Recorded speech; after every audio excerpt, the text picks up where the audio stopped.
They come from all over the globe to the outskirts of Paris. Once every 2 years, the world's aviation and aerospace community, joined by dignitaries, gather at Le Bourget for the Paris Air Show. Day one of the 2015 edition of the show got off to an exciting start on Monday.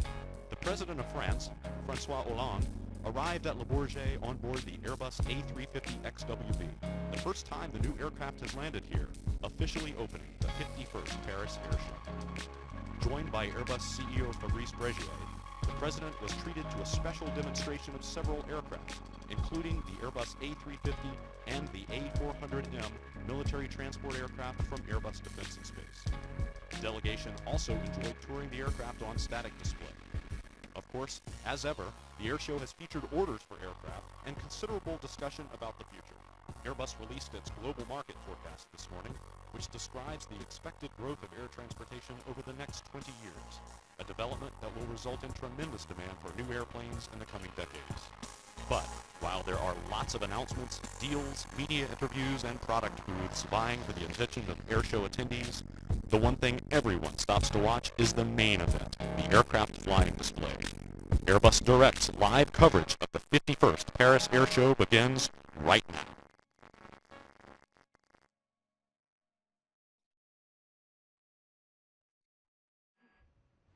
I'm Clay McConnell, and it is indeed my pleasure to welcome you to Le Bourget and the 2015 Paris Air Show. The air show has gotten off to a bright and active start indeed. Earlier today, Airbus announced orders from Saudi Arabian Airlines. Saudi Arabian will be the first operator of the regional version of the A330 300 aircraft, and they are slated to add 20 of these to their fleet. And in addition, they've ordered 30 A320 current engine option aircraft, which will join their fleet of 50 A320 family airplanes already operating with Saudi Arabian. There have also been orders from leasing companies. GECAS ordered 60 A320 new engine option aircraft, and there was a top-up order from Air Lease Corporation for an A350-900 and 4 additional A320 family current engine option aircraft. Lastly, Garuda Indonesia signed a letter of intent with Airbus to acquire up to 30 A350 XWB airplanes. I am joined by my colleague Mike Balser from marketing here at Airbus. Mike is going to share his insight on a number of the products that we're going to see in the flying display. But I did want to mention to you that you'll want to stick around for the entirety of our Airbus Direct broadcast today, because we're going to have a special tribute to Airbus test pilot Jacques Rosé, the first man to pilot the A380. Jacques unfortunately passed away this past weekend. He was a very special man, loved within Airbus and throughout the industry, and the A380 flying display today will be dedicated to his memory. As I mentioned, we're joined today by Mike Balser from the Airbus marketing team. Mike, thanks very much for being with us today. It's always a pleasure, Clay. So you've been busy with tours of the A350 aircraft that's behind us. In fact, we should take a look at some of our aircraft on the static here, the A350 and the A380. What are folks telling you about the A350 when they see it? Well, Clay, we got off to a fantastic start this morning. We've had many people come round and visit the aircraft, both from other airlines, a lot of airline interest, but also delegations from Qatar Airways and their own guests. And we've also had a lot of media on board as well. It's actually been quite an eventful morning. I think the thing that people notice most when they come on board is just how luxurious and how spaceful the A350 is. Really getting an impression of comfort. I think that's very much helped by the fact that Qatar Airways do have a very special, very luxurious and very comfortable product. Great, thanks Mike. We'll look forward to hearing more about that. The flying display is now beginning with the takeoff of the Airbus A380.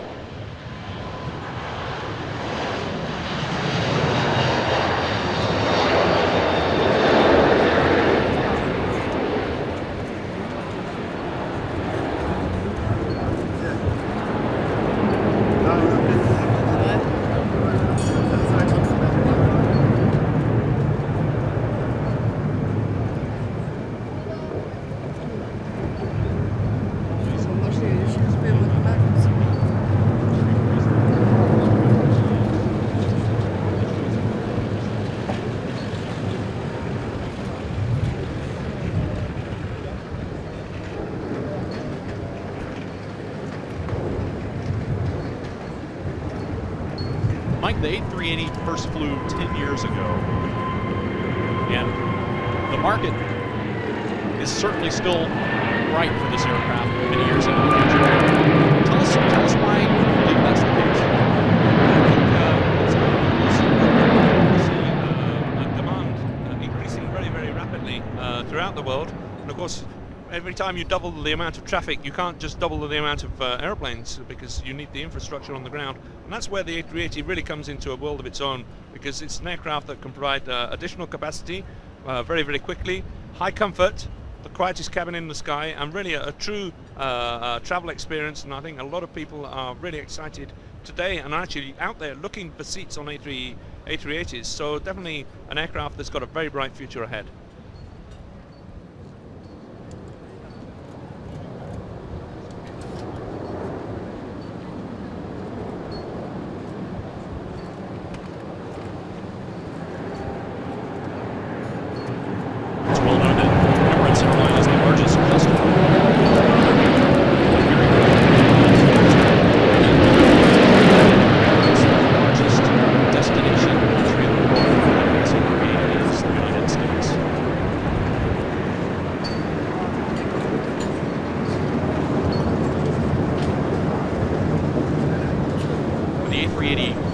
First entered service, Mike, it was really seen as catering to very luxurious premium cabin passengers, really offering airlines a lot of real estate to brand their product.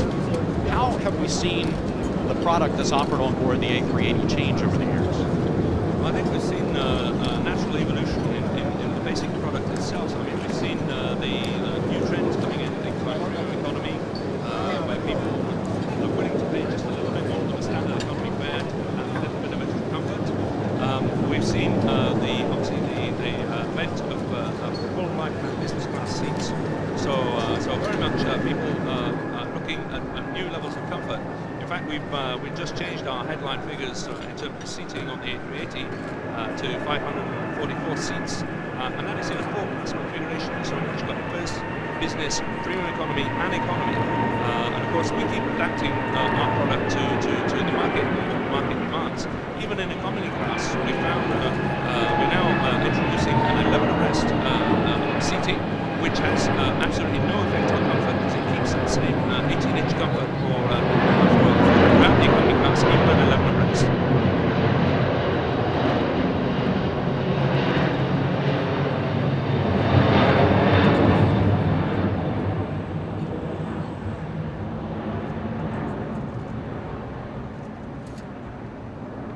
The aircraft flying in the Le Bourget flying display today is the A380 manufacturer's serial number 1.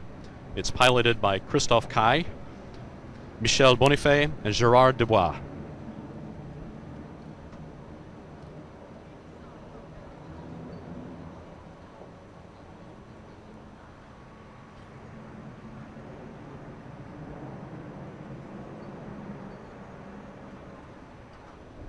Flight test engineer Gérard Dubois was part of the first flight of the A380 10 years ago.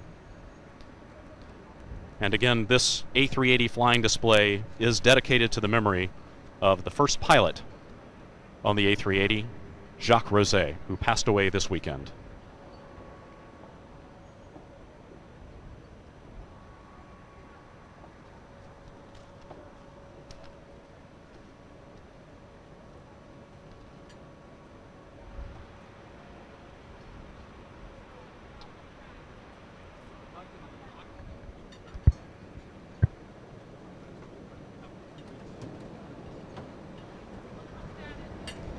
So Mike, the A380 first flew 10 years ago and entered service almost 8 years ago. People are beginning to see it more and more often. Talk to us about where people are likely to encounter the A380 these days. Well, I think very few people actually realize how successful the A380 has been. Today, where the A380 flies just over 100 routes. It flies to 44 different destinations around the world. So definitely an aircraft that you can see at any large major airport around the world. And in fact, every 3 minutes, an A380 takes off or lands somewhere in the world. And speaking of landing, there's the Airbus A380 coming in for a beautiful landing after its flying display here at the 51st Paris Air Show.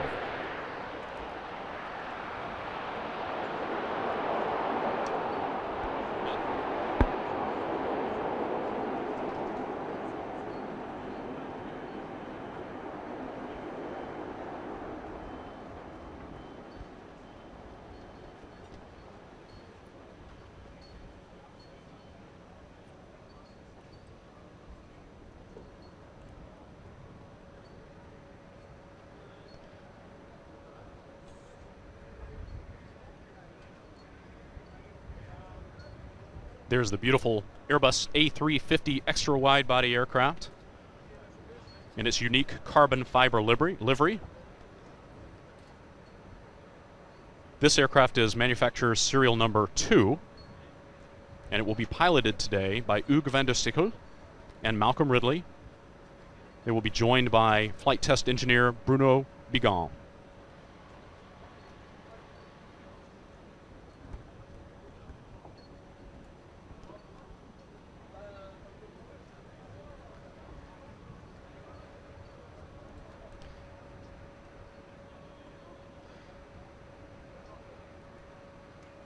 Mike, I know you've been giving tours of the A350 today, the Qatar A350 that we have on static display.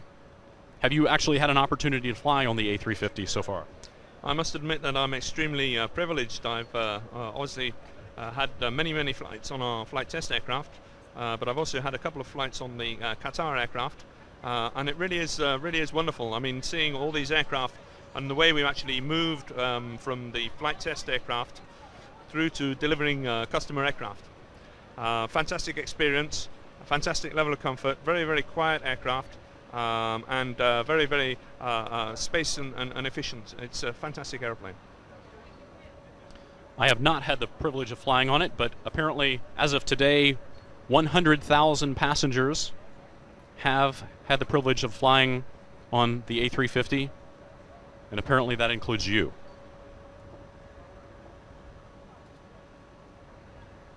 So seeing the shot of that engine, what can you tell us about these engines on the A350? Well, the engines of the A350 are a brand new engine. They've been developed specifically for the A350. In fact, we have a single engine option on this on the A350. So they're made by Rolls-Royce. It's the Trent XWB. And of course, the beauty of having a single engine means that we were able to work much closer with the engine manufacturer to get a really good integration between the airframe and the engine itself right from day one.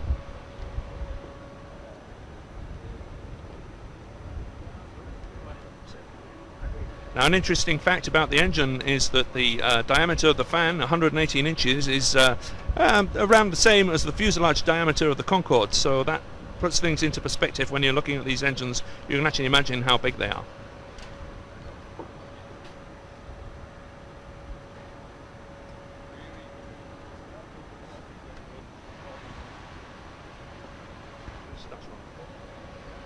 And the aircraft's about to start rolling now, and each one of those engines will be developing something like 84,000 pounds of thrust necessary to take this baby into the air. And you'll see a very quiet aircraft. You'll hear that it's a very quiet aircraft. Even here in Le Bourget, it probably go unnoticed. That certainly makes it friendly to airport neighbors all around the world.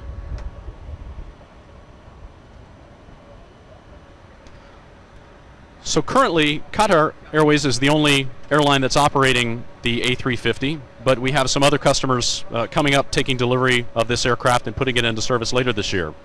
Yes, actually what we'll be seeing is around about the middle of the year, in fact just a few weeks, we'll be seeing the second customer take delivery of their first aircraft. That'll be Vietnam Airlines, first Asian operator to be using the A350. And then later on this autumn we'll have the first European operator with Finnair taking their first deliveries, and we'll finish up the year with the first Latin American operator, LATAM, who will also be taking their first A350. So it's going to be a very busy year in terms of deliveries. We'll be delivering something like 15 aircraft this year. 4 continents by the end of the year. And of course, this model of the Airbus A350 is the Dash 900. There's a larger version, A350 1000. What can you tell us about that aircraft? Well, the A350 1000 obviously will seat more passengers. I mean, typically in a 3-class configuration, this aircraft will sit something like 325 passengers. The A350 1000, in a similar arrangement, will seat something like 366 passengers.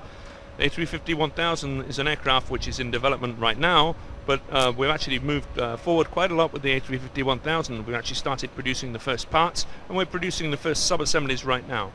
The aircraft will then join the final assembly line at the beginning of next year, 2016, and then go through its normal process of final assembly, flight test, and we'll get that aircraft delivered and into service by the middle of 2017.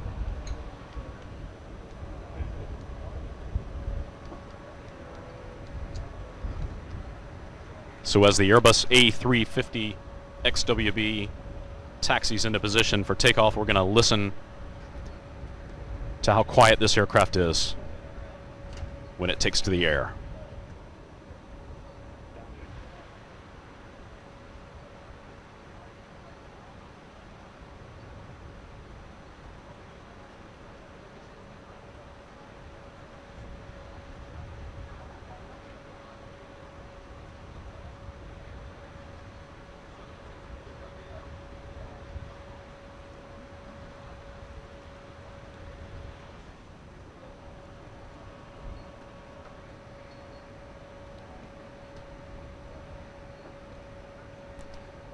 Mike, I'm going to want to talk in a few minutes about the sister aircraft to the A350, another in Airbus's lineup of wide-body aircraft, the A330, in just a few minutes. There was a significant development today with the launch of the regional version of the A330.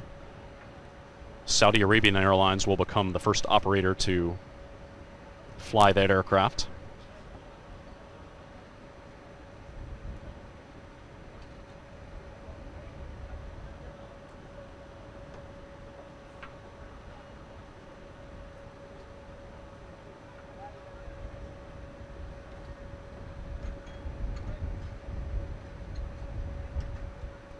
Have you been surprised by anything about the air show so far this year? Well, so far, I must say I have. I mean, there have been quite a number of significant changes here at the Airbus Pavilion in the way the aircraft is laid out on static. We have a very full static display. We've had many people come through, and I think probably more than previous years. And it really, all in all, has been a fantastic start to the air show. Within minutes of the air show starting, we already had the first order for an additional A350 XWB, so really fantastic. It's always good to make noise at the air show. But here's one thing that won't be making noise at the air show, and that's the A350 XWB.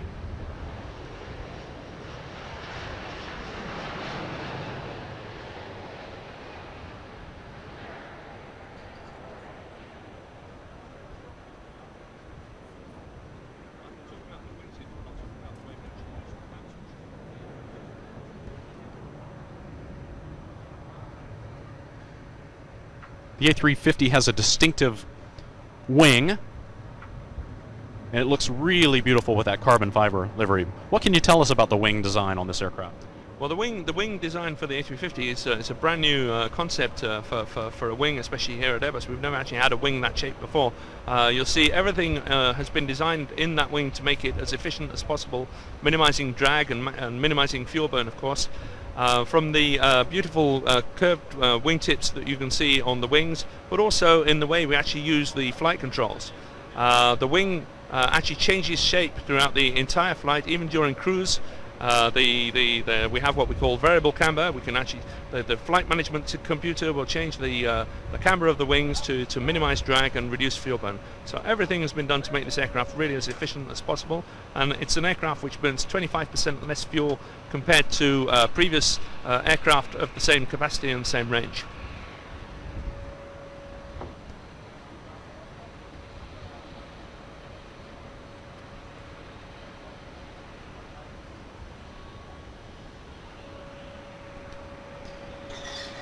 Aviation enthusiasts in the Americas can look forward to seeing this aircraft, the A350 XWB MSN number 2, in Latin America and in the U.S. in July as it visits a number of cities at that time.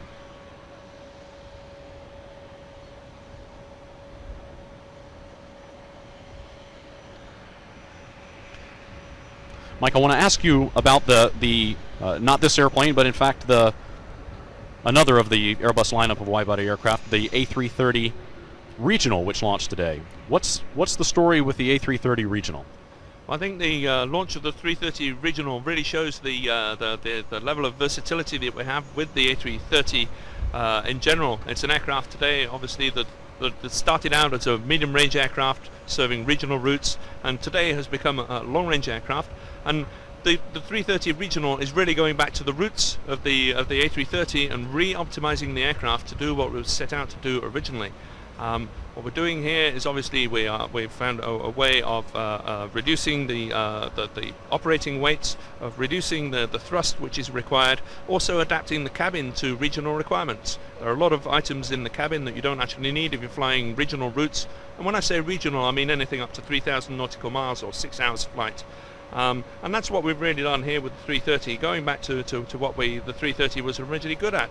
And if you compare that to the equivalent model 787, you're probably saving something like 20% less in terms of seat cost.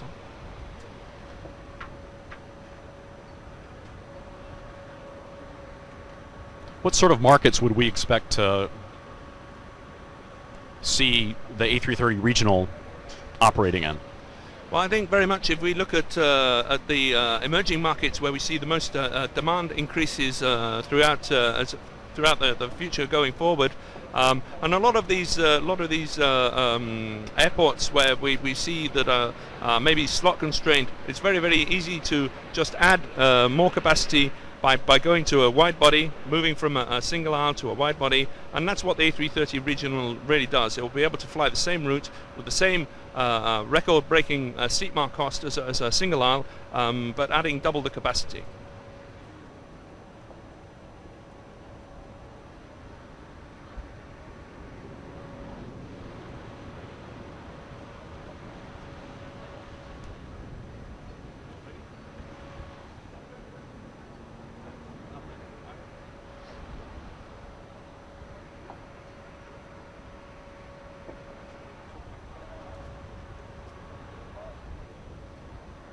So the aircraft that we're seeing fly here is an Airbus flight test aircraft. But tell us about the Qatar aircraft that we have on static display here at Le Bourget this week. So the Qatar A350 that we have here on display was actually delivered last Thursday, so it's a brand new aircraft. It hasn't yet seen service. It's an aircraft after the show. We'll be leaving, going to Doha, we'll enter service, and we'll be flying to Singapore every day. It's their 4th aircraft, and they already fly a double daily to Frankfurt. They'll be going to triple daily on Singapore this summer, and coming to North America beginning of next year with routes to Philadelphia, Boston, New York. So you'll be seeing a lot of A350s very, very soon.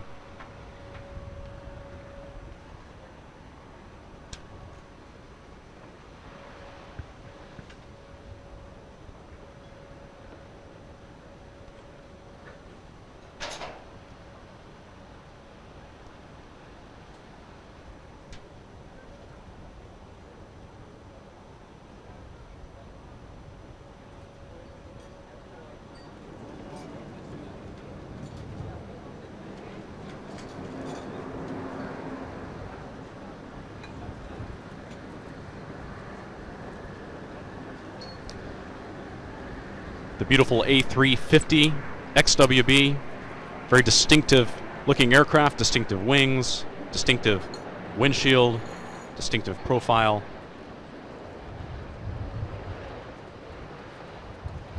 Remarkable flying display to help kick off day one of the 51st Paris Air Show.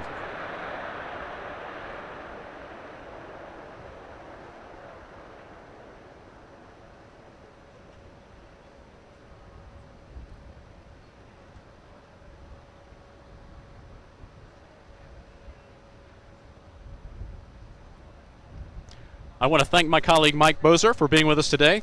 Appreciate your commentary, always insightful, and I always learn something new. So thanks for being with us. And we want to thank you for joining us for today's broadcast from Le Bourget on Airbus Direct. I want to encourage you to stay abreast of all the activity and all the news from the Paris Air Show on Airbus.com. Follow us on Twitter at Airbus, and be sure to tweet your best photos of Airbus products on Instagram, or post on Twitter with a hashtag #WeMakeItFly. We'll be looking for the very best ones of your photos, and we may share them with our followers. So we'll look forward to seeing what you have to offer. And before we bid you adieu, we want to remind you to stay tuned for our tribute to our good friend, test pilot Jacques Rosé, who unfortunately passed away this weekend. So for today, goodbye from the 51st Paris Air Show, and we'll see you tomorrow here on Airbus Direct, same time.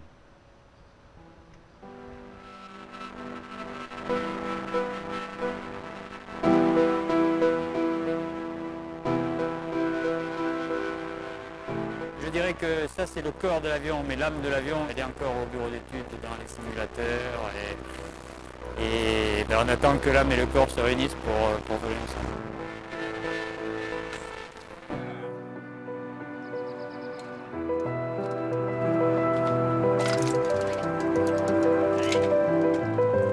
Quand j'étais lycéen, j'étais quand même assez intéressé par tout ce qui était mécanique en général, donc par les sports mécaniques, par la Formule 1, par l'aviation, par les essais d'avion. Donc quand la question s'est posée de quoi faire, j'ai cherché à faire quelque chose qui pouvait répondre à ce goût que j'ai depuis toujours. En fait.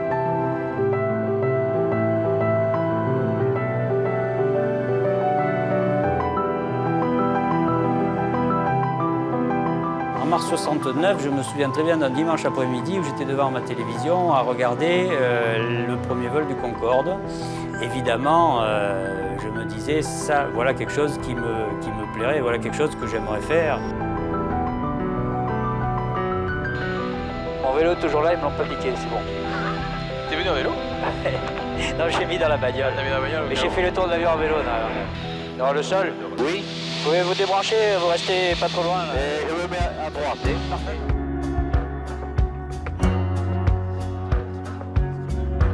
Pendant la course au décollage, si quelqu'un voit quelque chose qui lui plaît pas, il peut voler stop et j'obéirai. D'accord.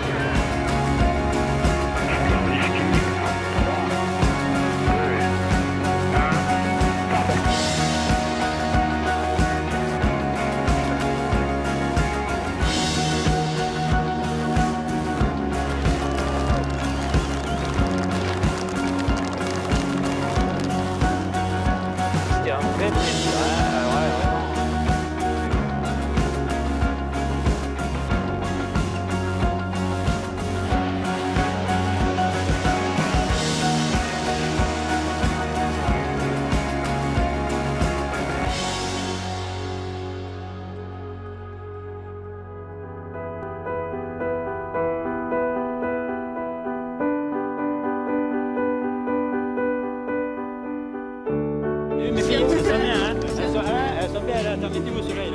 C'est sûr que c'est un privilège d'être le pilote du premier vol de l'A380, c'est évident. Ça me fait plaisir que mes petits-enfants un jour sachent ça, si un jour j'ai des petits-enfants.